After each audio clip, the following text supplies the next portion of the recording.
Olá para você que nos acompanha na Esporte Executivo. Seguimos nossa roda de conversas sobre o esporte. A gente vem abordando nos últimos episódios sempre assuntos diretamente ligados à pandemia, mas é preciso que entendamos que o esporte existe antes da pandemia e vai existir depois. E o esporte traz para a gente uma série de cenários que precisam ser observados constantemente. Convidei, não conhecia pessoalmente, convidei via redes sociais. Converso hoje com Marcelo Carvalho, ele é diretor executivo do Observatório de Discriminação Racial do Futebol, ou como eu sigo no Twitter, o Observatório do Racismo. Marcelo, obrigado por ter aceitado o convite, seja bem-vindo ao nosso papo. Obrigado, eu que agradeço o convite. Nesse momento é importante a gente aproveitar esse momento da pausa do futebol para tratar de assuntos de fora das quatro linhas, e o racismo é um assunto que a gente precisa debater e discutir ainda bastante. Sendo um assunto tão delicado quanto importante, eu me confesso aqui para todos um indivíduo absolutamente disposto a querer aprender, porque eu sei que falho muito, que erro muito. Marcelo, como que você entende o futebol, o esporte de uma forma geral, mas no caso de vocês, o futebol, como uma plataforma de aprendizado para as pessoas, de exposição? Como que o esporte funciona em relação ao assunto racismo?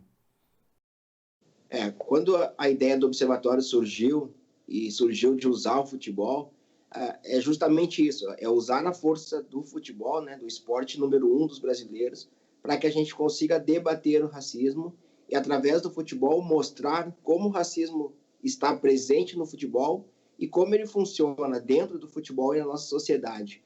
E quando a gente vai falar sobre racismo, é importante alguns paralelos que o futebol nos trazem da sociedade. O número de casos de racismo no futebol, ele não é esporádico. Os incidentes não são esporádicos.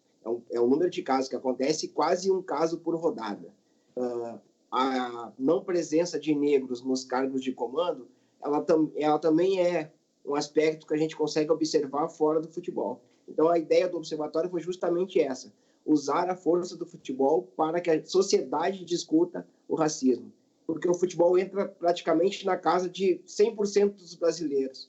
E, por consequência, a gente sabia que era importante utilizar esse espaço para debater sobre o racismo. E vocês encontram nos clubes, nos atletas, nas entidades do esporte, apoio para o desenvolvimento das ideias de vocês?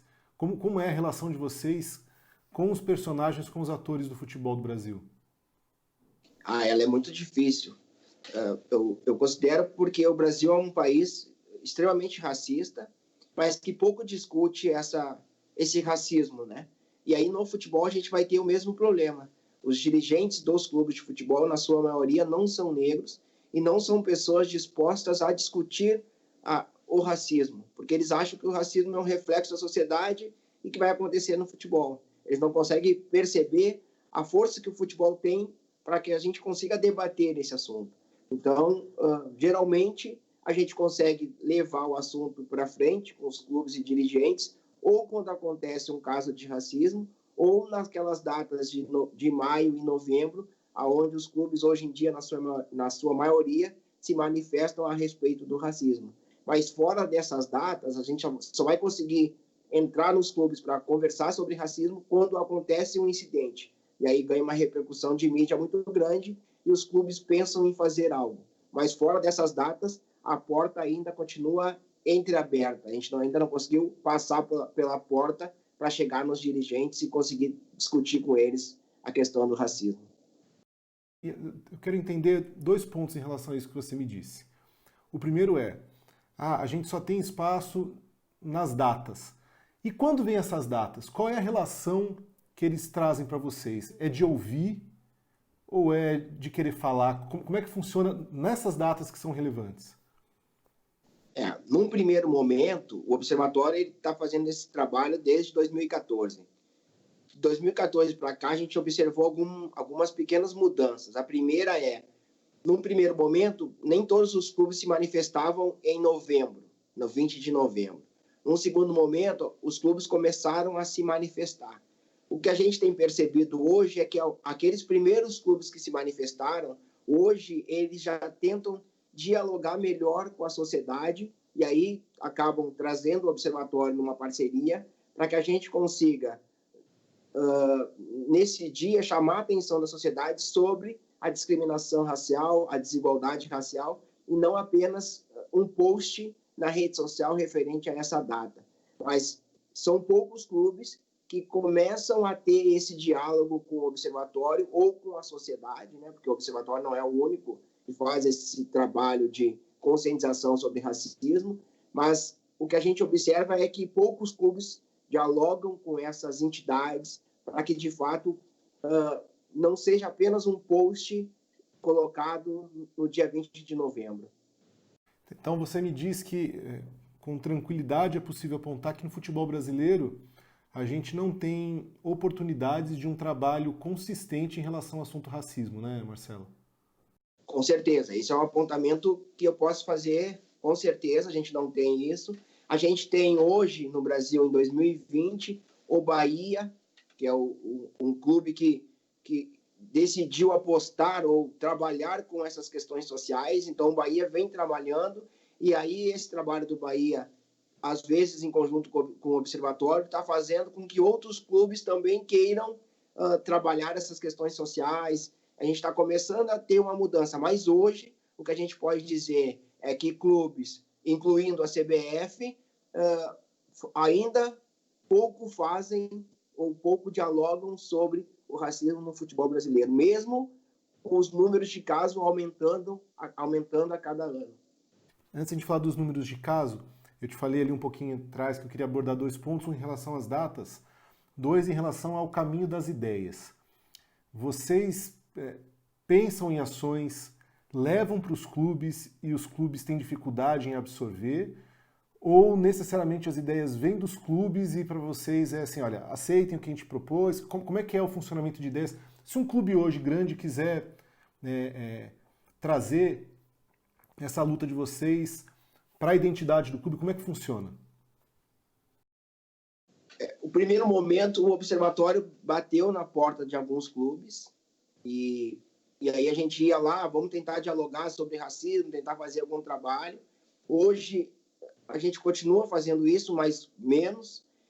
Mas o que a gente tem feito hoje é levar para o clube uma ação já pensada pelo observatório e a gente leva para os clubes convidando para que eles participem.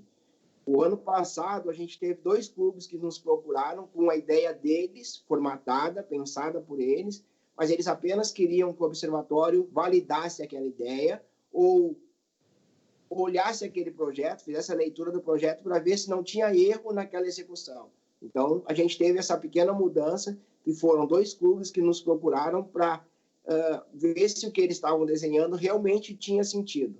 E essa é uma mudança. Mas, na maioria dos casos, a gente tem uma proposta e a gente acaba levando para esses clubes num convite, né? Olha, a gente tem essa ideia, vocês querem participar ou não? Tá. Vocês têm, como você disse aí, a condição de mapear os episódios de racismo no futebol brasileiro, porque a gente tem a Série A, que tem uma grande exposição, né? Quando a gente fala dos campeonatos nacionais, além dos regionais. E aí Série B, Série C, Série D, a gente começa a entrar num universo de jogos que é mais difícil de acompanhar. Como é que é essa relação de vocês de acompanhamento em relação aos episódios de racismo, além dos jogos em si, né? Hoje a gente tem basicamente 3 ferramentas. A primeira é os recursos que a internet nos possibilita, né, que são monitoramento de palavras-chave através de alguns recursos. A gente fez isso desde o primeiro momento do trabalho do observatório, mas com o crescimento das pessoas que seguem o observatório nas redes sociais, a gente já começa a receber muita denúncia dessas pessoas sobre campeonatos mais regionais. E a terceira forma da gente monitorar isso é através dos tribunais de justiça regionais e mesmo o STJD, que é o mais nacional, porque eles acabam recebendo as denúncias dos árbitros nas súmulas e muitas vezes eles julgam essas denúncias mesmo sem a mídia ter denunciado esse caso. Então, a gente tem hoje três fontes de informação a respeito desses casos. O que a gente consegue perceber é que 98% dos casos já noticiados pela mídia ou que aconteceram no campo de futebol, a gente tem conhecimento deles. 98% é um número bastante interessante. Eu confesso que imaginava que fosse ser menor. E vocês têm a demanda dos sindicatos dos atletas, de árbitros eventualmente xingados? Os atletas já entenderam que tem essa liberdade de falar diretamente com vocês? Ou essa relação ainda fica mais restrita a entidades e clubes? Os atletas que nos procuraram, que já fizeram denúncia diretamente para o observatório, ou o atleta, ou um familiar do atleta, são atletas de clubes menores, né, de menor expressão. Os atletas de clube de maior expressão, eles têm um contato muito maior com a mídia, e a mídia quer ouvir eles. Então, quando acontece um caso de racismo na Série A, por exemplo, do Campeonato Brasileiro, esse jogador, geralmente, ele denuncia isso ou em campo ou depois do jogo. E a mídia vai parar para ouvir o que ele está dizendo. Nos campeonatos menores, tem menos veículo de imprensa, muitas vezes o veículo de imprensa é da própria cidade que não quer noticiar aquele fato. Então, acontece que ou o jogador nos procurou, como já aconteceu, ou ele vai para suas redes sociais, e nas redes sociais dele, ele detalha todos o que aconteceu com ele dentro de campo, né? A gente teve diversas denúncias que a gente monitorou através das redes sociais dos jogadores, onde eles disseram, olha, no jogo tal, dia tal minuto do jogo aconteceu, o grito veio de tal lugar. Eles mesmos fazem essas denúncias nas redes sociais, porque eles sabem ou que alguém vai ver e vai repercutir, ou que alguém que faz esse monitoramento vai ficar sabendo desse caso, para que a mídia fique sabendo, e aí esses casos cheguem até os tribunais. Quer dizer, que um problema que é muito grave no Brasil, que é o racismo, esbarra em outro, que é a desigualdade social, para que ele seja trabalhado no futebol. Se você tem jogadores da Série A que são ouvidos quando sofrem racismo e outros da Série B, C e D, a gente tem aí um coletivo de problemas a serem resolvidos numa tacada só, né? E aí tu vai perceber, por exemplo, que nós vamos chegar num ponto que é a falta de união ou de coletividade desses jogadores. Porque, ao mesmo tempo que aquele jogador de clube menor ele não tem força para falar, aquele jogador que sofre racismo, a gente vai ver ele sempre sozinho naquela situação. E aí a gente tem N casos para exemplificar isso, que é o Tyson na Ucrânia, o Balotelli na Itália, de jogadores que se indignam com os insultos, mas que não são amparados nem mesmo pelos seus colegas de profissão. E depois que o ato acontece, a gente vai perceber o debate na imprensa, muitas vezes a pergunta é por que esse jogador não aguentou os insultos? Afinal de contas, ele é pago para jogar futebol e para aguentar qualquer tipo de coisa, né? Então, as pessoas ainda colocam em dúvida o quanto o racismo de fato atinge uma pessoa negra. E aí a gente vai ver nesse debate que a luta do racismo em cada jogador que sofre racismo parece ser individual. Não existe um coletivo que ampare eles, e aí por isso que eu acho que o número de denúncias ainda é pequeno, porque a maioria não se sente encorajado para denunciar. E é uma cicatriz ainda maior, porque é como se colocasse o seguinte, o negro ele não recebe apenas para jogar bola, mas também para receber insulto, né? Como se estivesse no pacote da remuneração mensal, não, você está ali para jogar bola, vai ouvir xingamento e te cala, né? É ainda mais dolorido, né, Marcelo? E isso parece naturalizado, né? Porque a gente está falando do racismo, a gente está dizendo que o racismo não pode ser praticado e não pode ser silenciado. Mas se a gente parar para analisar o futebol de uma maneira geral, essas violências elas acontecem sempre. É uma torcida organizada que vai num clube de futebol e se sente no direito de bater num jogador, é um dirigente que ofende um jogador, então, e aí sempre com a mesma conversa, esse cara ganha um salário milionário, ele tem que suportar essas violências. Aí dentro dessas violências vai estar a violência física, vai estar o racismo e vai estar outras tantas violências que as pessoas acreditam que o jogador de futebol tem que sofrer de forma sem reclamar, né? Tem que Marcelo, me permita uma provocação.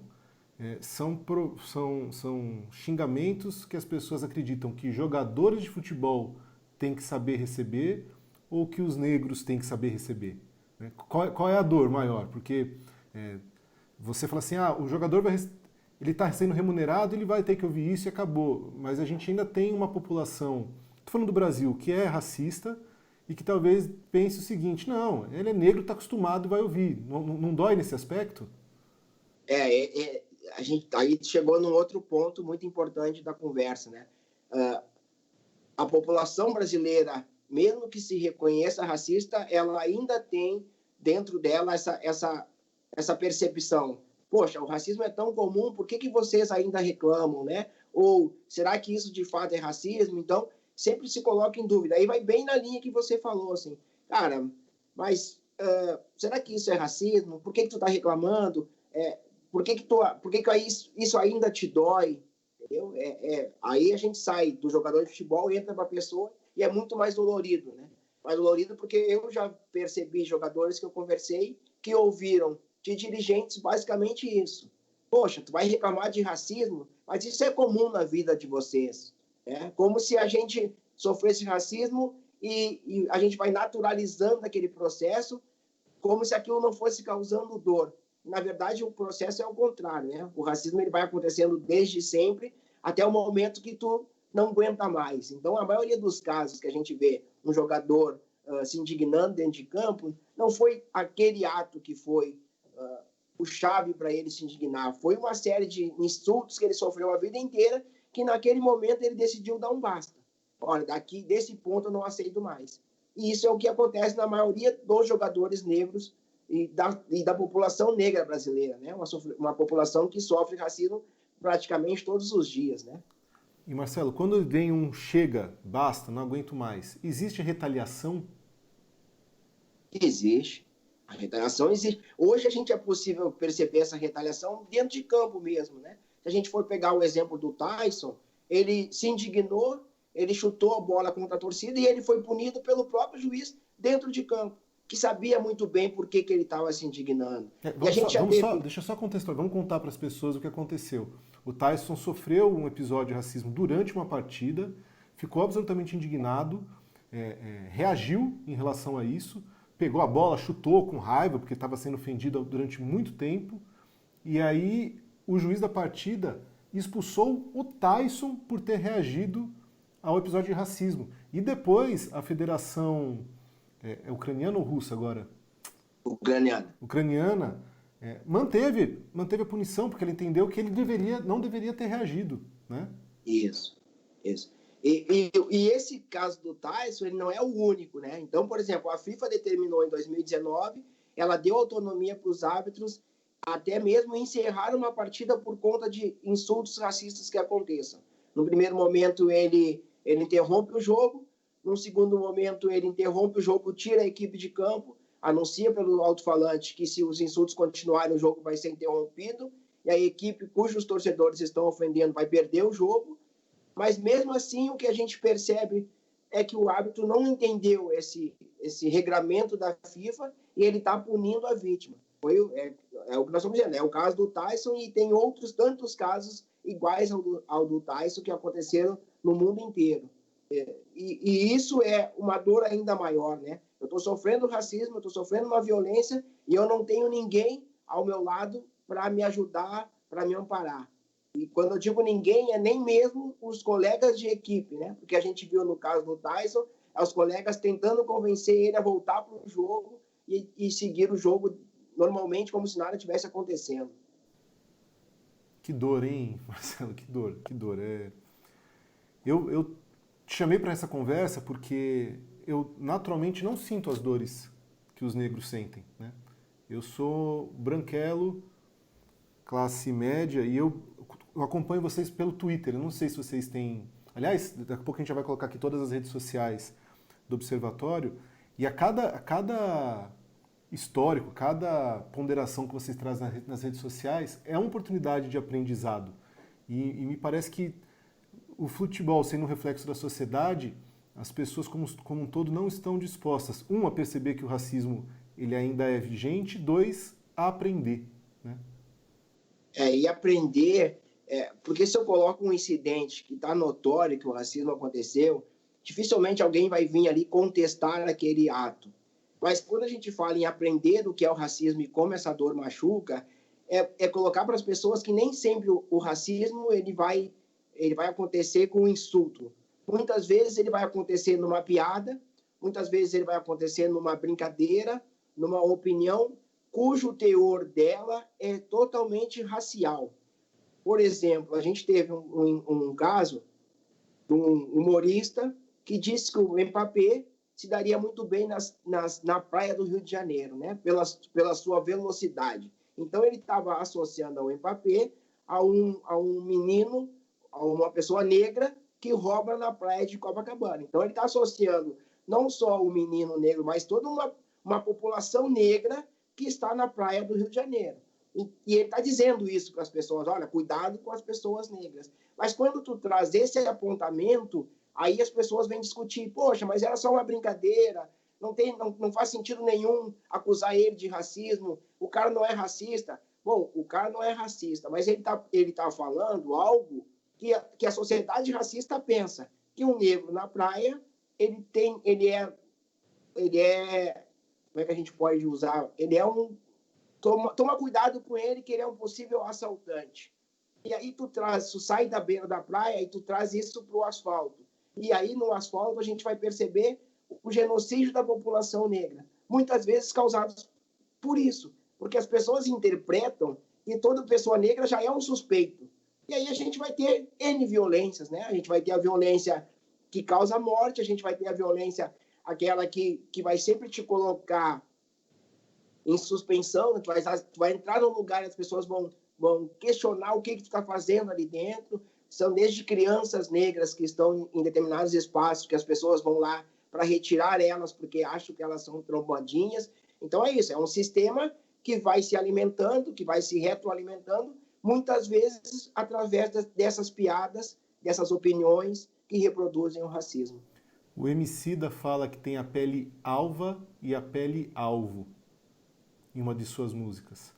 E quando você fala do racismo, eu até entendo quando as pessoas falam que não tiveram a intenção de, mas é preciso então entender que existe um racismo estrutural, né, que ele é vigente, as pessoas podem não perceber, podem não ter opinião passando pelo racional, mas que isso é estrutural na nossa sociedade e também no futebol, né, Marcelo? E aí quando a pessoa comete esse deslize, vamos dizer assim, que a pessoa não teve a intenção de ser racista, mas ela reproduziu um discurso racista que ela foi ensinada através da sociedade, e muitas vezes nós mesmos, negros, vamos reproduzir isso. O que a gente tem o que essas pessoas precisam entender é, se tu foi acusado de cometer um racismo, preste atenção, ouça a acusação que está sendo feita. Olha, o racismo está sendo apontado por essas palavras que você usou. E tente, a partir do que está sendo debatido, tente aprender. Então eu não vou usar mais essa palavra, não vou mais me referir a você dessa maneira, vou tentar... Tente aprender com isso. O que a gente percebe é que as pessoas são tão reativas que quando tu traz o apontamento, olha, isso foi racista, a primeira coisa a pessoa diz, não, mas eu não sou racista, e aí vem com aquela história eu tenho um parente negro, tenho um amigo negro, a empregada é negra, aqueles rapazes que ofenderam segurança no Mineirão, porque o cara que corta o meu cabelo é negro, poxa, aí o cara tá invertendo todo o processo. O que as pessoas precisam entender é, poxa, eu fui acusado de cometer racismo, aonde foi que essa acusação aconteceu? E aí eu vou aprender para não fazer mais isso, para não cometer mais isso, né? E aí, de fato, é ser antirracista, é aprender com que a gente está apontando que foi racismo. Existem outros movimentos, a gente está abordando aqui o tema do racismo, mas o Brasil também tem o machismo, a homofobia, a transfobia, enfim. No futebol, existe vocês com força em relação ao racismo, você conversa com outras entidades em relação a esses outros problemas, ou vocês ainda estão mais isolados nesse sentido, Marcelo? O que eu tenho percebido, né, que a gente monitorou de 2014 para cá, foi um crescimento muito bom de organizações de fora dos clubes de futebol. São grupos de mulheres, são grupos de LGBTs que se organizam fora do futebol para lutar contra essas violências. Então, é um crescimento que está acontecendo no Brasil, que vem crescendo muito, e esses movimentos já tiveram diversas vitórias. A gente pode citar aqui, por exemplo, um clube de futebol que usou, na apresentação do uniforme, mulheres de calcinha. E aí esse grupo feminista, né, foi lá e disse, olha, isso foi machismo, vocês não deveriam ter feito isso. E aí tentaram dialogar com o clube. Na outra apresentação já não teve mais aquela abordagem machista que foi dada na apresentação anterior. E a gente tem percebido um crescimento muito grande desses coletivos que estão fora dos clubes de futebol, né? Que muitas vezes os clubes nem querem ouvir eles, mas acabam ouvindo quando acontece um incidente, e isso é um fato muito positivo. E eu acho que, quando a gente fala em crescimento de denúncias, muito se dá por isso, né? Por esses grupos que vêm crescendo e que vêm conscientizando os torcedores para essas violências que acontecem dentro do futebol. Antes da gente fechar o nosso papo, quando as pessoas querem conversar com vocês, quais são os caminhos, redes sociais? Você quer deixar aqui registrado, por favor? A gente tem o nosso site, que é onde a gente consegue reproduzir uma notícia de incidente, e a gente consegue deixar ela lá no site, porque o que a gente percebe também é que muitas denúncias de campeonatos menores feitas em portais menores, essa notícia, depois de 2 ou 3 meses, ela some desse canal. Então, vamos dizer assim, que elas somem por falta de espaço. Se bem que a gente sabe também que muitas vezes elas somem porque existe uma pressão externa de tirar aquela notícia de lá.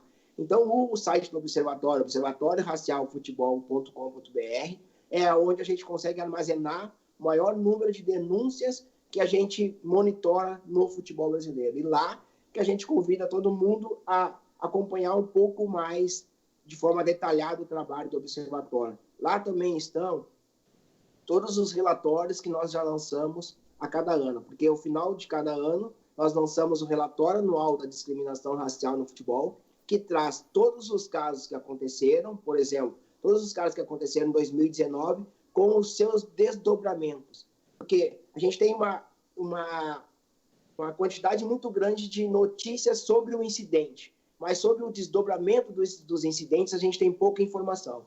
Então a gente tem esse relatório que traz o incidente e o desdobramento, quando ele acontece.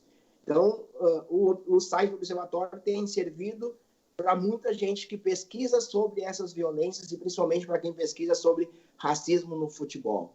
Mas convido todo mundo a seguir também. Nós estamos no Twitter, OB Racial Futebol, estamos no Instagram, no YouTube e no Facebook, né? E aí, nessas redes sociais, é possível interagir conosco, é possível criticar, sugerir. Nós estamos sempre abertos a discutir a temática, né? A aprender, a trocar informações, porque trabalhar com o racismo é um aprendizado diário, assim. Mesmo para quem milita, a gente está sempre lendo, está sempre estudando para tentar dialogar com os torcedores, com a sociedade, com os dirigentes e apontar, né? Apontar o quanto o racismo ele não é só um incidente isolado em determinado espaço. Ele faz parte de todo um sistema, né? É o racismo estrutural, é o racismo institucional que limita a presença de negros em determinados espaços. E isso é muito comum da gente observar, por exemplo, que a gente tem uma quantidade muito grande de jogadores negros, mas a gente tem praticamente quase nenhum negro como treinador, quase nenhum negro como dirigente dentro do futebol brasileiro. Isso faz parte do racismo. É impossível a gente apontar essa não presença de negros e tirar ela do racismo. O racismo está presente nisso. É ele que limitou esse espaço. É ele que limita esse espaço. Então é muito importante a gente discutir sobre isso e discutir sobre o racismo dentro do futebol e usar o futebol para debater o racismo da sociedade. Como se os negros servissem para ser o pé de obra, né, a mão de obra do futebol, mas não para a gestão. Ao longo de toda a nossa conversa, ficou aparecendo aqui embaixo para vocês o site, as redes sociais do Observatório do Racismo. Marcelo, muito obrigado pela explicação, pela aula, pelo seu tempo. Eu vou continuar aprendendo com vocês nas redes sociais e espero que a gente se fale outras vezes. Conte conosco com esse espaço aberto para falar sobre o assunto. Eu que agradeço. Eu costumo dizer que infelizmente, a gente está aqui debatendo ainda sobre racismo em 2020, mas felizmente a gente está tendo mais espaços para falar sobre racismo e aproveita esse espaço para convidar torcedores e não torcedores a se tornarem de fato antirracistas. E ser antirracista no futebol não é apontar o racismo do clube rival, é reconhecer o seu clube como também sendo um clube racista, perceber o quanto a sua instituição está está enraizado o racismo dentro da sua instituição. Então, a gente faz esse convite. A gente tem as nossas camisetas, que a gente chama, né, que são camisetas dos torcedores antirracistas. Vista a nossa camiseta e leia, estude, tente entender o quanto o racismo não é só um insulto, o racismo mata, o racismo limita espaços, e a gente precisa, para ter uma sociedade melhor, a gente precisa lutar e combater o racismo todos os dias. É isso, eu vou dormir com essa. Espero que todos nós durmamos para que a gente aprenda. Mais uma vez, muito obrigado, Marcelo. A gente se encontra na próxima.